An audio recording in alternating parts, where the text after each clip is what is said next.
Today we're going to take a look at an amazing song, Hallelujah by Leonard Cohen.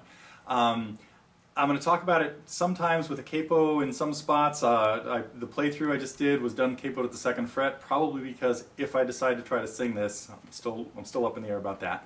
That's probably the key I can sing it in. But we'll talk about the different keys that different people played it in.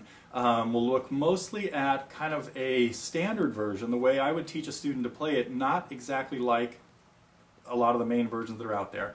But we will be talking about Jeff Buckley's version and a little bit about a more modern version by a female singer. So, and different keys that they choose to play it in and stuff like that. But first I want to give you a little bit of background information on the song because this is fascinating. Written by Leonard Cohen in 1984, well, written probably in 1981. Showed up on an album of his called Various, escapes my mind right now, but doesn't matter.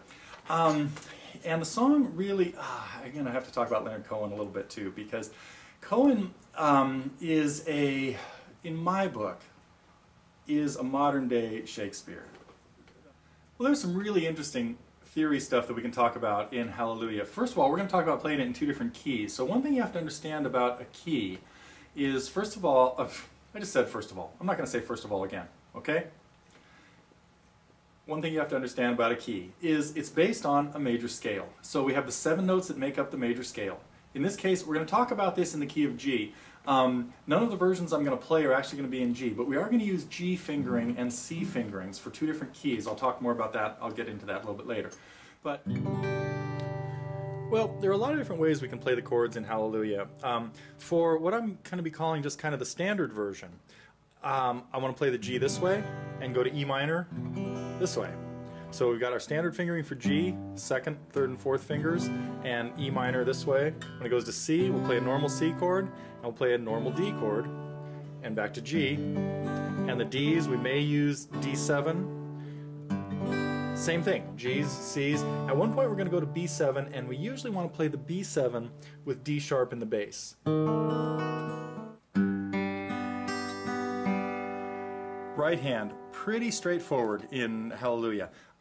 Most of the time we're just going to be doing a 6-note arpeggio with the first note being the root of the chord, and I'm playing a G chord right now, so I'd be hitting the 6th string, followed by my index finger on the 3rd string, my middle finger on the 2nd string, my ring finger on the 1st string, followed by the middle and the index again.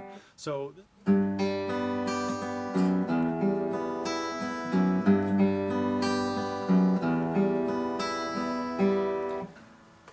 Okay, time to break down the standard arrangement. Now this is just the easiest way to play this song, and sing it, do whatever you want with it. All you have to do is keep the same steady 6-note arpeggio.